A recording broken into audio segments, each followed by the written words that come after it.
Hello and welcome to my channel Oski with Vimal. അപ്പോൾ ഇന്നത്തെ നമ്മുടെ ടോപ്പിക്കിൻ്റെ അകത്ത് ഞാൻ ഇന്ന് UK NMC CBT കുറിച്ചാണ് പറയാൻ പോകുന്നത്. CBTക്ക് അകത്തുള്ള ഒരു ചെറിയൊരു ടോപ്പിക്ക്.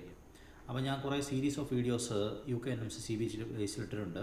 ഒത്തിരി കുട്ടികൾക്ക് അത് ഉപകാരപ്പെട്ടു എന്ന് അറിയുന്നത് എനിക്ക് വളരെ സന്തോഷമുണ്ട്. അപ്പോൾ ആ സീരീസിൽ തന്നെ ഞാൻ CBTക്ക് അകത്ത് ഒരു ചെറിയൊരു ടോപ്പിക്കാണ് ഇന്ന് ഞാൻ ക്ലാസ്സായിട്ട് പ്രസൻറ്റ് ചെയ്യാൻ പോകുന്നത്. അപ്പോൾ നമുക്ക് ആ ടോപ്പിക്കിലോട്ട് പോകാം. അതിൻ്റെ അകത്ത് ആ ടോപ്പിക്കിൻ്റെ പേര് NHSൻ്റെ കോർ വാല്യൂസ്. NHSൻ്റെ കോർ വാല്യൂസ്. NHS എല്ലാവർക്കും അറിയാവുന്നതാണ്, UK എല്ലാവർക്കും അറിയാം, പ്രത്യേകിച്ച് പറയേണ്ട ആവശ്യമില്ല. എങ്കിൽ UKക്ക് പുറത്തുള്ള ആൾക്കാരുടെ ഒരു ഇൻഫർമേഷൻ വേണ്ടി ഞാൻ പറയാം. അപ്പോൾ NHSൻ്റെ പ്രത്യേകത എന്ന് പറഞ്ഞിട്ടുണ്ടെങ്കിൽ UKയിലെ നാഷണൽ ഹെൽത്ത് സർവീസ്, അതായത് UKയിലെ ഹെൽത്ത് സിസ്റ്റം റൺ ചെയ്യുന്ന പബ്ലിക് ഹെൽത്ത് സിസ്റ്റമാണ് UK യൂസ് ചെയ്യുന്നത്. അപ്പോൾ സാധാരണ സോഷ്യലിസ്റ്റ് കൺട്രികളിലാണ് സാധാരണ ഈ ഹെൽത്ത് സിസ്റ്റം കംപ്ലീറ്റ് നാഷണലൈസ് ചെയ്തിട്ടുള്ളത്. എക്സാമ്പിൾ ചൈന, പഴയ സോവിയറ്റ് യൂണിയൻ, അതുപോലെ അങ്ങനെയുള്ള രാജ്യങ്ങളിലൊക്കെയാണ് ഈ നാഷണലൈസ് ചെയ്തിരിക്കുന്നത്. പക്ഷേ UKയിലെ ഹെൽത്ത് സിസ്റ്റം അവർ പണ്ടുകാലം മുതൽ തന്നെ നാഷണലൈസ് ചെയ്തിരിക്കുകയാണ്. അപ്പോൾ ഈ നാഷണലൈസ് ചെയ്തതിൻ്റെ പ്രത്യേകത എന്താണെന്ന് വെച്ചാൽ പ്രൈവറ്റ് ഹോസ്പിറ്റൽസോ പ്രൈവറ്റ് ഫെസിലിറ്റീസൊന്നും അവിടെ അവൈലബിൾ അല്ല. പക്ഷേ ഉണ്ടോ എന്ന് ചോദിച്ചാൽ ഉണ്ട്. അതായത് ഈ ഇൻഷുറൻസ് റൺ ചെയ്യുന്ന, അതായത് ഇൻഷുറൻസുകാർക്ക് വേണ്ടി മാത്രം ഇൻഷുറൻസുകാരെ അട്രാക്റ്റ് ചെയ്യുന്ന അതിനുവേണ്ടിയുള്ള ഹോസ്പിറ്റൽസ്. അല്ലാത്ത പേഷ്യൻസ് എല്ലാം നമ്മൾ ഗവൺമെൻറ് ഹോസ്പിറ്റൽസിലാണ് പോകുന്നത്, NHSൻ്റെ ഹോസ്പിറ്റൽ. അപ്പം ഈ ഡിപ്പാർട്ട്മെൻറ്റ് ഓഫ് ഹെൽത്ത്, UKയുടെ ഡിപ്പാർട്ട്മെൻറ്റ് ഓഫ് ഹെൽത്ത് അവർ ഹോസ്പിറ്റൽ ഡയറക്റ്റായിട്ട് റൺ ചെയ്യുന്നില്ല. അവരിതൊരു കമ്പനി ഏൽപ്പിച്ചിരിക്കുകയാണ്. ഒരു പബ്ലിക്, അതായത് 100% ഇക്വിറ്റി ഗവൺമെൻറ് കൺട്രോളുള്ള ഒരു കമ്പനിയാണ്. ആ കമ്പനിക്ക് പറയുന്നവർ NHS എന്നാണ്, നാഷണൽ ഹെൽത്ത് സർവീസ്. അപ്പോൾ NHS ഒരു ട്രസ്റ്റാണ്. ഈ ട്രസ്റ്റിന് ഗവൺമെൻറ് പൈസ കൊടുക്കും. ഈ ഗവൺമെൻറ് ഈ ഹോസ്പിറ്റൽസൊക്കെ റൺ ചെയ്യും. ഇതാണ് അവിടുത്തെ ഒരു ഹെൽത്ത് സിസ്റ്റം. അപ്പോൾ ഈ സെയിം സാധനം തന്നെ നമ്മുടെ നോർത്തേൺ അയർലൻഡിൽ എന്ന് പറഞ്ഞൊരു സംഭവമുണ്ട്. നോർത്തേൺ അയർലൻഡ് എന്ന് പറഞ്ഞിട്ടുണ്ടെങ്കിൽ അയർലൻഡിന് ഫ്രീഡം 1927 UK കൊടുക്കുമ്പോൾ, അപ്പോൾ ഈ നോർത്തേൺ അയർലൻഡിൽ ഈ പ്രോട്ടസ്റ്റൻറ്റുകാരുടെ എണ്ണം കൂടുതലായിരുന്നു. അതായത് UKയിലെ ഡോമിനൻ്റ് ആയിട്ടുള്ളൊരു പോപ്പുലേഷനാണ് പ്രോട്ടസ്റ്റൻറ്റുകാർ. അവരുടെ എണ്ണം കൂടുതലായതുകൊണ്ട് അവരെല്ലാം കൂടെ ഡിമാൻഡ് ചെയ്തു, ഞങ്ങൾക്ക് UKയുടെ അണ്ടറിൽ തന്നെ നിൽക്കണം, ഞങ്ങൾ അയർലൻഡിന് കൂടെ പോകാൻ ഞങ്ങൾക്ക് സാധ്യമല്ല എന്ന് പറഞ്ഞ് അവരുടെ ബഹളം ഉണ്ടാക്കി. അപ്പോൾ അതിൻ്റെ പാർട്ടായിട്ട് UK ഈ നോർത്തേൺ അയർലൻഡിലെ 4 കൗണ്ടികൾ അത് ഡിവൈഡ് ചെയ്ത് അവരുടെ കയ്യിൽ തന്നെ വെച്ചിരിക്കുകയാണ്. പക്ഷേ അത് കഴിഞ്ഞ് ഐറിഷ് റിപ്പബ്ലിക്കിൻ്റെ ഭാഗത്തുനിന്ന് വലിയ എതിർപ്പുണ്ടായി. അവിടെ ഒരു ഇയേഴ്സ്, അതായത് ഡെക്കേഡ്സ് ഓഫ് നീണ്ടുനിന്ന സിവിൽ വാർ, അതുപോലെ തന്നെ ഹോസ്റ്റിലിറ്റി, അതുപോലെ യുദ്ധം, അതുപോലെ തന്നെ ഗറില്ല വാർഫെയറുകൾ, ബോംബിങ്, വെടിവെപ്പ്, ഇങ്ങനെയുള്ള പരിപാടികളൊക്കെ ഉണ്ടായിരുന്നു. അവസാനം നമ്മുടെ 1990കളിൽ ബിൽ ക്ലിൻ്റൺ അമേരിക്കൻ പ്രസിഡൻ്റ് ആയ സമയത്താണ് അവർക്കൊരു നെഗോസിയേഷനൊക്കെ ഉണ്ടാക്കി. നമ്മുടെ ഐറിഷ് റിപ്പബ്ലിക്കൻ ആർമി ആയിരുന്നു ഇതിൻ്റെ പിന്നിലുണ്ടായിരുന്നു. അവർ ഇത് ലേ ഡൗൺ ചെയ്തു.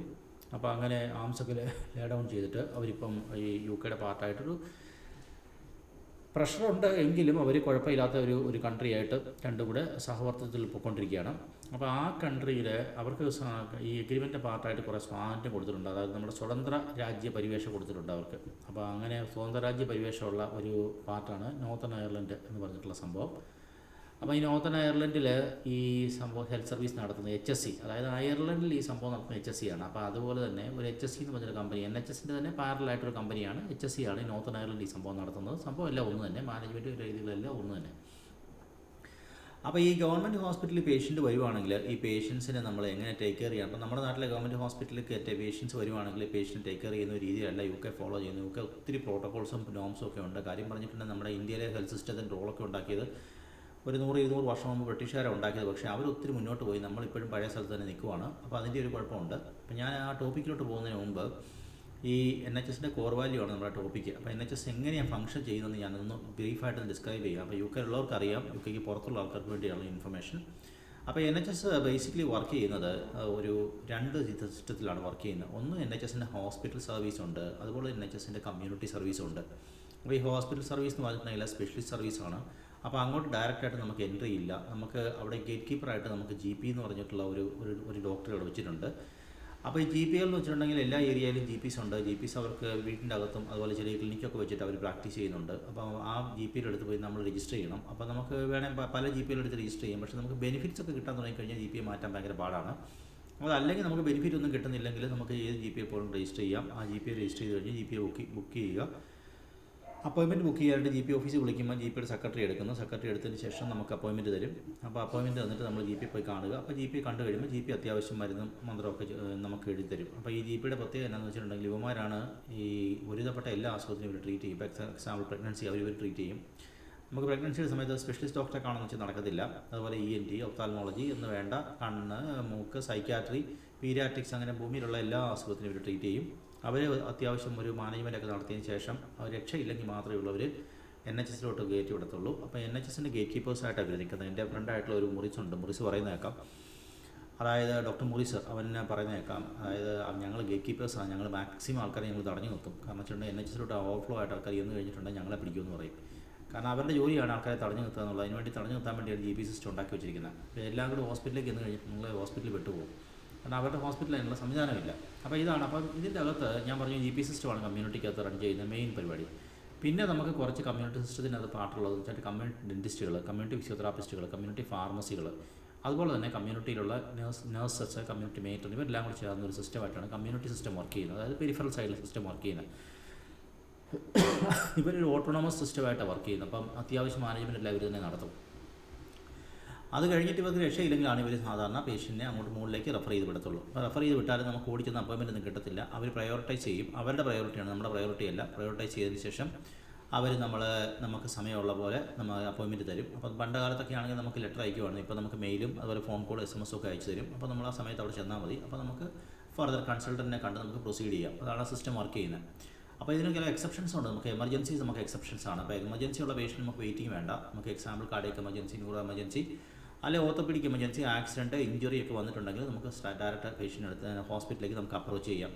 അല്ലാതെ നമ്മൾ സാധാരണ ഒരു ചെറിയൊരു അസുഖമായിട്ട് GP കാണേണ്ട അസുഖമായിട്ട് നമ്മൾ ഹോസ്പിറ്റലിൽ ചെന്ന് കഴിഞ്ഞിട്ടുണ്ടെങ്കിൽ അവിടെ GP അവിടെ എമർജൻസി ചാർജ് മേടിക്കും. എന്നിട്ട് അവിടെ ഇരിക്കുന്ന രജിസ്ട്രാറിൻ്റെ ദയാദാക്ഷിണ്യം പോലെയാണ്. ഈ രജിസ്ട്രാർ ഓക്കെ ആണെങ്കിൽ ചിലപ്പം രജിസ്ട്രാർ നിങ്ങൾക്ക് ചിലപ്പോൾ ആൻറ്റിബയോട്ടിക് ഒക്കെ എഴുതി തന്നു വിടും. അല്ലെങ്കിൽ നമ്മൾ എന്ത് ചെയ്യും, നമ്മളെ തിരിച്ച് GPയിലോട്ട് തിരിച്ച് ബാക്ക് റെഫർ ചെയ്ത് വിടുക ചെയ്യുന്നത്. ഇതാണ് അവിടുത്തെ സിസ്റ്റം. നമ്മളതാണ് പെരിഫറൽ സിസ്റ്റം വർക്ക് ചെയ്യുന്നത്. ഇനി ഹോസ്പിറ്റലിനകത്താണെങ്കിൽ ഹോസ്പിറ്റലിനകത്തുള്ള സിസ്റ്റത്തിൻ്റെ അകത്ത് ഹോസ്പിറ്റലിൽ നമ്മൾ ചെന്ന് കഴിഞ്ഞിട്ടുണ്ടെങ്കിൽ അവിടെ ഞാൻ പറഞ്ഞു OP ഡിപ്പാർട്ട്മെൻറ്റ് ഉണ്ട്. OP ഡിപ്പാർട്ട്മെൻറ്റ് ഹോസ്പിറ്റലിലേക്ക് ചെല്ലും. ഈ ഹോസ്പിറ്റലിലേക്ക് ചെന്ന് കഴിഞ്ഞിട്ടുണ്ടെങ്കിൽ അവിടെ ആ സിസ്റ്റം നമുക്ക് ഉള്ളത് ഈ ഡോക്ടേഴ്സിൻ്റെ ഒരു സംഘമുണ്ട്. സംഘത്തിന് സാധാരണ ലീഡ് ചെയ്യുന്ന ഒരു കൺസൾട്ടൻ്റാണ്. ഈ കൺസൾട്ടൻ്റെ താഴെ ഒരു SPR, സ്പെഷ്യൽ രജിസ്ട്രാർസ് ഉണ്ട്. അതിന് SPR എന്നാണ് വിളിക്കുന്നത്. അവർ നമ്മുടെ നാട്ടിലെ സീനിയർ രജിസ്ട്രാർ, നമ്മുടെ MS, MCH, DM ഒക്കെ ചെയ്യുന്ന ലെവലിലുള്ള രജിസ്ട്രാർസാണ്. അവരെല്ലാം സ്റ്റുഡൻസ് തന്നെയാണ്. അപ്പോൾ അവർ ആണ് അതിന് തൊട്ട് താഴെ വർക്ക് ചെയ്യുന്നത്. അതിൻ്റെ താഴെ രജിസ്ട്രാർസ് ഉണ്ട്. അതുകൊണ്ട് PG ലെവൽ വർക്ക് ചെയ്യുന്ന RMOs ഒക്കെ വർക്ക് ചെയ്യുന്ന സെറ്റപ്പിലുള്ള ഡോക്ടേഴ്സ് ഉണ്ട്, രജിസ്ട്രാർസ്. അതിൻ്റെ താഴെ 1-2 SHOസും കാണും. അപ്പോൾ ഒരു കൺസൾട്ടൻറ്റിൻ്റെ പേരിലാണ് ഈ ഡിപ്പാർട്ട്മെൻറ്റ് അറിയപ്പെടുന്നത്. അപ്പോൾ എക്സാമ്പിൾ ഡോക്ടർ മർഫിയോ, ഡോക്ടർ മുറിസോ, അല്ലെങ്കിൽ ഡോക്ടർ ഫിലിപ്പോ, ഡോക്ടർ കീരയോ, ഡോക്ടർ ജെയിനോ, അല്ലെങ്കിൽ ഡോക്ടർ, അങ്ങനെയുള്ള അവരുടെ അണ്ടറിലാണ് ഈ സിസ്റ്റം വർക്ക് ചെയ്യുന്നത്. 1-2 SPR, 1-2 റെജ്, 1-2 കൺസൾട്ടൻറ്റ് SHO. അപ്പോൾ ഇവരെല്ലാം കൂടി ചേർന്നിട്ടാണ് ഒരു ഹോസ്പിറ്റൽ സിസ്റ്റം വർക്ക് ചെയ്യുന്നത്. അപ്പോൾ ഞാൻ ഈ ബേസിക്കലി ഒരു ഇൻഫർമേഷൻ തരാൻ വേണ്ടിയാണ് ഞാനിത് പറഞ്ഞത്. അപ്പോൾ നമുക്കിനി ഈ NHSൻ്റെ കോർ വാല്യൂ പറയാം. NHSൻ്റെ കോർ വാല്യൂ എന്ന് പറഞ്ഞിട്ടുണ്ടെങ്കിൽ NHSൽ വരുന്ന എല്ലാ പേഷ്യൻസിനും നമ്മൾ ടേക്ക് കെയർ ചെയ്യണം. അതാണ് NHSൻ്റെ കോർ വാല്യൂസ് എന്ന് പറഞ്ഞാൽ. അത് NHSൻ്റെ വാല്യൂ. അത് NHS ടേക്ക് കെയർ ചെയ്യുമോ എന്ന് ചോദിച്ചാൽ NHSൻ്റെ എന്ന് പറഞ്ഞ ഒരു പ്രസ്ഥാനമാണ്. അതിനുവേണ്ടി ടേക്ക് കെയർ ചെയ്യാൻ പറ്റില്ല. NHSൻ്റെ അകത്ത് വേണ്ടി ചെയ്തു കൊടുക്കേണ്ടത് NHSലെ സ്റ്റാഫിൻ്റെ റെസ്പോൺസിബിലിറ്റിയാണ്. അപ്പോൾ നമുക്ക് സ്റ്റാഫിന് എന്തൊക്കെ ചെയ്യാം, എന്തൊക്കെയാണ് കോർ വാല്യൂസ്, അതാണ് നമുക്കിത് ഡിസ്കസ് ചെയ്യാൻ പോകുന്നത്. അപ്പോൾ നമുക്ക് ഡിസ്കഷൻ ടോപ്പിക്കോട്ട് വരുവാണെങ്കിൽ, ഒന്നാമത്തത് commitment to quality of care. അപ്പോൾ നിങ്ങൾ നഴ്സായിട്ട് NHS വർക്ക് ചെയ്യുമ്പോൾ നിങ്ങൾ ക്വാളിറ്റി ഓഫ് കെയറിനകത്ത് ഒരിക്കലും സ്ലിപ്പ് ഡൗൺ ചെയ്യാൻ പാടില്ല. എപ്പോഴും ക്വാളിറ്റി ഓഫ് കെയർ നിങ്ങൾ പെർഫെക്റ്റ് ആയിട്ട് നിങ്ങൾ കീപ്പ് ചെയ്യണം. That's your job. അപ്പോൾ അതിൻ്റെ അകത്ത് നിങ്ങൾക്ക് എക്സാമ്പിൾ നിങ്ങളുടെ ക്വാളിറ്റി ഓഫ് കെയർ മെയിൻറ്റെയിൻ ചെയ്യാൻ വേണ്ടി നിങ്ങൾ ഇൻ സർവീസ് എഡ്യൂക്കേഷൻ എടുക്കണം, നിങ്ങൾ ട്രെയിനിങ് എടുക്കണം, നിങ്ങൾ നോളജ് അപ്ഡേറ്റ് ചെയ്യണം, സ്കിൽ അപ്ഡേറ്റ് ചെയ്യണം. അതുപോലെ തന്നെ നിങ്ങൾക്ക് കറക്റ്റ് സമയത്ത് പേഷ്യൻറ്റിന് സാധനങ്ങളെല്ലാം കൊടുക്കണം, അതിൻ്റെ സ്റ്റാൻഡേർഡ്സ് മെയിൻറ്റെയിൻ ചെയ്യണം. അപ്പോൾ അതുപോലെ തന്നെ നമുക്ക് പേഷ്യൻറ്റ്സ് ഫീഡ്ബാക്ക് നമ്മൾ കളക്ട് ചെയ്യണം. മിസ്റ്റേക്സ് വല്ലതും ഉണ്ടായിട്ടുണ്ടെങ്കിൽ ആ എറേഴ്സൊക്കെ അത് അപ്പോളജൈസ് ചെയ്യുകയും അതിൻ്റെ കറക്ഷൻസ് എല്ലാം ഉണ്ടാക്കുകയും അതുപോലെ പേഷ്യൻറ്റുമായിട്ട് നല്ല റിലേഷൻഷിപ്പ് ഉണ്ടാക്കുകയും ചെയ്യണം. ഇതെല്ലാം നമ്മുടെ പേഷ്യൻറ്റിൻ്റെ ക്വാളിറ്റി ഓഫ് കെയറിനകത്ത് വരുന്നതാണ്. അപ്പോൾ രണ്ടാമത്തെ കമ്പോണൻ്റ് എന്ന് വെച്ചിട്ടുണ്ടെങ്കിൽ കമ്പാഷനാണ്. കമ്പാഷൻ എന്ന് പറഞ്ഞിട്ടുണ്ടെങ്കിൽ നമുക്ക് പേഷ്യൻറ്റിനെ ഈ UK NHS അല്ലെ NMC തന്നെ പറയുന്ന കമ്പാഷൻ എന്ന് വെച്ചാൽ റെസ്പെക്ട്ഫുൾ ഡിഗ്നിഫൈഡ് എമ്പതി എന്നാണ് പറയുന്നത്. കമ്പാഷൻ എന്ന് പറഞ്ഞിട്ടുണ്ടെങ്കിൽ അതായത് പേഷ്യനോട് റെസ്പെക്ട് ഉണ്ടായിരിക്കണം, അതുപോലെ ഡിഗ്നിറ്റി പേഷ്യനെ മെയിൻറ്റെയിൻ ചെയ്യണം. ഡിഗ്നിറ്റിക്കകത്ത് 2-3 കമ്പോണൻ്റ് അവർ പറയുന്നുണ്ട്. ഒന്ന് സത്യം ചെയ്യുക, അതായത് keep up with your promise. Keep up with promise ഒരു കമ്പോണൻറ്റ്. പിന്നെ സത്യം ചെയ്യുക, അതായത് ഹോണസ്റ്റ് ആയിരിക്കണം നമ്മൾ പേഷ്യൻ്റെ അടുത്ത്. അപ്പം അവർ പ്രധാനമായിട്ട് 2 കാര്യം പറയുന്നത്, കീപ്പ് അപ്പ് വിത്ത് പ്രോമിസും അതുപോലെ ഹോണസ്റ്റി. ഇനി കീപ്പ് അപ്പ് വിത്ത് പ്രോമിസ് എന്ന് പറഞ്ഞിട്ടുണ്ടെങ്കിൽ ഞാൻ പേഷ്യൻ്റെ ഒരു കാര്യം കമ്മിറ്റ് ചെയ്തു. ഫോർ എക്സാമ്പിൾ ഞാൻ പേഷ്യനോട് പറയുകയാണ്, നിനക്ക് ഞാൻ ഇന്ന സമയത്ത് ഇന്ന സാധനം ചെയ്തു തരാം എന്ന് ഞാൻ പറഞ്ഞു. അപ്പോൾ പേഷ്യൻ നമുക്ക് വേണ്ടി വെയിറ്റ് ചെയ്തിരിക്കുക. ഇതിപ്പോൾ ചെയ്യുമ്പോൾ ഇപ്പോൾ വരുമെന്ന് പറഞ്ഞു. പക്ഷേ നമ്മൾ മറന്നുപോയി. മൈ ഗോഡ്, ഇപ്പോൾ 2 മണി 3 മണി ആകുമ്പോൾ നമ്മൾ ഓർക്കുന്നത്, മൈ ഗോഡ് ഞാൻ കമ്മിറ്റ് ചെയ്തിരുന്നു, I have to go back to that patient എന്ന് പറഞ്ഞു. ചെന്നപ്പോഴത്തേക്ക് പേഷ്യൻ നമുക്ക് വേണ്ടി വെയിറ്റ് ചെയ്യുക. അപ്പോൾ അവിടെ നമ്മൾക്ക് പേഷ്യൻറ്റിൻ്റെ ഡിഗ്നിറ്റി വയലേഷൻ വന്നിരിക്കുകയാണ്. പേഷ്യൻറ്റ് നമ്മൾ കമ്മിറ്റ് ചെയ്തു, നമ്മളത് ഫോളോ അപ്പ് ചെയ്തില്ല. അതുപോലെ പേഷ്യൻ്റ് സത്യം പറയുക, സത്യം ചെയ്യുക, സത്യം ഫോളോ അപ്പ് ചെയ്യുക, ആ ഒരു കാര്യങ്ങൾ അത് രണ്ടും ഇതിൻ്റെ അകത്ത് തന്നെ വരുന്നുണ്ട് കേട്ടോ. അതുപോലെ തന്നെ അതായത് നമ്മുടെ ഡിഗ്നിറ്റിക്കകത്ത് UK പറയുന്നുണ്ട്. അത് പലപ്പോഴും ക്വസ്റ്റനായിട്ട് തിരിച്ചും മറിച്ചൊക്കെ പലർക്കും ചോദിച്ചിട്ടുമുണ്ട്. ഇനി അടുത്ത ഒരു കമ്പോണൻ്റ് എന്ന് പറഞ്ഞിട്ടുണ്ടെങ്കിൽ അവർ സാധാരണ ചോദിക്കുന്ന ഒരു കാര്യം എന്ന് വെച്ചിട്ടുണ്ടെങ്കിൽ എമ്പതിയാണ്. എമ്പതി എന്ന് വെച്ചാൽ ഞാൻ പറഞ്ഞു ഫീൽ വിത്ത് അതേഴ്സ്. ഇപ്പോൾ ഒരു പേഷ്യൻ്റ് വേദന എടുത്ത് കരയുവാണെങ്കിൽ നമ്മൾ പേഷ്യൻറ്റിനോട് പറയുകയാണ് ഫീൽ വിത്ത് അതേഴ്സ് എന്ന് പറഞ്ഞിട്ടുണ്ടെങ്കിൽ, ദൈവമേ അവൻ ഇത്രയും വേദന എടുത്ത് കഷ്ടമാണ് സഹിക്കുവാണ്, അതായത് അവൻ്റെ സ്ഥാനത്ത് ഞാനാണ് ഇത്രയും വേദന സഹിക്കേണ്ടി വരുമല്ലോ എന്ന് പറയുന്നതാണ് നമ്മുടെ എമ്പതി. അതേസമയം നേരെ നമ്മൾ പറയാമോ മൈക്കോഡ് അവൻ ഇത്രയും വേദന എടുക്കുന്നുണ്ടല്ലോ എന്ന് പറയുന്നത് സിമ്പതിയാണ്. മനസ്സിലായില്ല? അപ്പം എമ്പതി വേണമെന്ന് അവർ പറയുന്നത്, റെസ്പെക്ട്ഫുൾ ഡിഗ്നിഫൈഡ് എമ്പതി, അതാണ് കമ്പാഷൻ. അപ്പോൾ എല്ലാ പേഷ്യൻ്റെ അടുത്തും റെസ്പെക്ട്ഫുൾ ഡിഗ്നിഫൈഡ് എമ്പതി നമ്മൾ മെയിൻറ്റെയിൻ ചെയ്യണം എന്നാണ് അവർ പറയുന്നത്. ഓക്കെ, അടുത്തത് എവരി വൺ കൗണ്ട്സ്. അപ്പോൾ NHSലോട്ട് വരുന്ന എല്ലാ പേഷ്യൻസും നമുക്ക് കൗണ്ടിങ് ആണ്. അതായത് കൗണ്ടിങ് എന്ന് പറഞ്ഞിട്ടുണ്ടെങ്കിൽ ചിലപ്പോൾ നിങ്ങൾക്ക് അലമ്പ് ഉപയോഗിച്ച പേഷ്യൻസ് കാണും, ചിലപ്പോൾ നമ്മളെ എഫേർട്സ് ഒക്കെ ഉപയോഗിക്കുന്ന പേഷ്യൻസ് ഉണ്ട്, ചീത്ത വിളിക്കുന്നവരുണ്ട്, അതുപോലെ തന്നെ നമ്മൾ കർമ്മമാരുണ്ട്, കാശില്ലാത്തവരുണ്ട്, കാശുള്ളവരുണ്ട്, ഹൈജീനിക് അല്ലാത്തവരുണ്ട്, വൃത്തിയില്ലാത്തവരുണ്ട്. ഇപ്പോൾ ഞാനിവിടെ ഉള്ള സമയത്ത് ഞങ്ങൾക്കൊരു എഡി കോളിൻസ് ഉണ്ട്. ഈ എഡി കോളിൻസിൻ്റെ പ്രത്യേകത എന്ന് വെച്ചാൽ അവൻ ചത്തുപോയി കോവിഡിൻ്റെ സമയത്ത്. അവനൊരു 14 വർഷമായിട്ട് ഈ ഹോമിൻ്റെ റെസിഡൻ്റാണ്. ഈ ഹോമിൻ്റെ റെസിഡൻ്റായിട്ട് ഇവൻ ഒരു 14 വർഷമായിട്ട് ഞങ്ങളുടെ 10 വർഷമായിട്ടുണ്ടായിരുന്നു. 10 വർഷമായിട്ടാണ് ഞാൻ കേട്ടിരിക്കുന്നത്. ഒരു ദിവസം പോലും അവന് ഷവർ എടുത്തിട്ടില്ല. അവൻ ഈ വാഷ് മാത്രമേ ഉള്ളൂ, മേലും കൈകാലൊന്നും തുടയ്ക്കും. അവൻ അവസാനം അപ്പോൾ അവൻ കൈയും കാലൊന്നും തുടയ്ക്കത്തില്ല, മുഖം മാത്രമേ തുടയ്ക്കത്തുള്ളൂ. അപ്പോൾ അങ്ങനെ അവൻ ഈ ഒരു 10-14 വർഷം അവിടെ ജീവിച്ചു. അപ്പോൾ ഇവർ അൺഹൈജീനിക്കാണ്. അവൻ്റെ അടുത്തേക്ക് അടുക്കാൻ തന്നെ നമ്മൾ അറക്കി, അവർ തൊലിയൊക്കെ ഇരിക്കുന്നത് നമ്മളെ ഉടുമ്പിൻ്റെ തൊലി പോലെ ഇരിക്കുന്നത്. പക്ഷേ നമുക്ക് പറഞ്ഞിട്ട് കാര്യമില്ല, അവനെ നമുക്ക് അവോയ്ഡ് ചെയ്യാൻ പറ്റത്തില്ല. അവസാനം കോവിഡിൻ്റെ സമയത്ത് അവൻ കോവിഡ് വാസ്കുലൈറ്റിസ് പിടിച്ചാൽ അവൻ മരിച്ചു പോയത്. അപ്പോൾ അങ്ങനെയുള്ള പേഷ്യൻസ് ഉണ്ടെങ്കിൽ അവരെ നമുക്ക് ഒഴിവാക്കാൻ പറ്റത്തില്ല. അപ്പോൾ നമുക്ക് എന്താണ് എവരി വൺ കൗണ്ട്സ്. അപ്പോൾ എല്ലാ പേഷ്യൻസിനും നമുക്ക് ഇമ്പോർട്ടൻ്റ് ആണ്, എല്ലാവർക്കും നമ്മൾ കെയർ കൊടുക്കണം. That's very important. അതുപോലെ ഇമ്പ്രൂവിങ് ലൈഫ്സ്, അതാണ് അടുത്ത കമ്പോണൻറ്റ്. ഇമ്പ്രൂവിങ് ലൈഫ്സ് എന്ന് പറഞ്ഞിട്ടുണ്ടെങ്കിൽ നമ്മൾ പേഷ്യൻറ്റിൻ്റെ ട്രീറ്റ്മെൻറ്റോ അല്ലെങ്കിൽ അസുഖം മാത്രം നോക്കാൻ വേണ്ടിയല്ല നമ്മളത് ഇരിക്കുന്നത്. നമ്മൾ പേഷ്യൻ്റെ എല്ലാ കാര്യങ്ങളും ശ്രദ്ധിക്കണം. ഇപ്പോൾ എക്സാമ്പിൾ പേഷ്യൻ്റ് പറയുകയാണ് എനിക്ക് വീട്ടിൽ ഹീറ്റിംഗ് ഇല്ല, അല്ലെങ്കിൽ എനിക്ക് പെൻഷൻ ഇല്ല, അല്ലെങ്കിൽ വീട്ടിൽ എന്തെങ്കിലും പ്രശ്നങ്ങളുണ്ട്, ഭാര്യനുമായിട്ട് പ്രശ്നമുണ്ട്, ഹസ്ബൻഡുമായിട്ട് പ്രശ്നമുണ്ട്, അല്ലെങ്കിൽ ഇവിടെ നാട്ടുകാരുമായിട്ട് പ്രശ്നമുണ്ട്, വീടിൻ്റെ അപ്പുറത്തെ വീടിൻ്റെ മരം എൻ്റെ വീടിൻ്റെ മുഖത്തോട്ട് ഒന്ന് കയറി നിൽക്കുവാണ്. ഇത്തരം പ്രശ്നങ്ങളൊക്കെ നിങ്ങൾ വർക്കൗട്ട് ചെയ്യണം. അതുപോലെ പേഷ്യൻ്റെ ഫിസിക്കൽ പ്രശ്നങ്ങൾ, അവന് ചെവി കേൾക്കാൻ മേല, കണ്ണ് കാണാൻ മേല, അവൻ്റെ ഹിയറിംഗ് എയ്ഡ് വർക്ക് ചെയ്യുന്നില്ല, അല്ലെങ്കിൽ വേറെ എന്തെങ്കിലും മെഡിക്കൽ പ്രശ്നങ്ങളുണ്ട്, ഇതെല്ലാം നമ്മൾ നോക്കണം.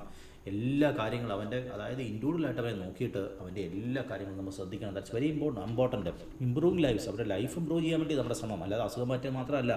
അസുഖം മാറ്റുന്നത് ഇമ്പോർട്ടൻ്റ് ആണ്, പക്ഷേ on top of that you have to go with others as well. That's very important. Next one is respect dignity.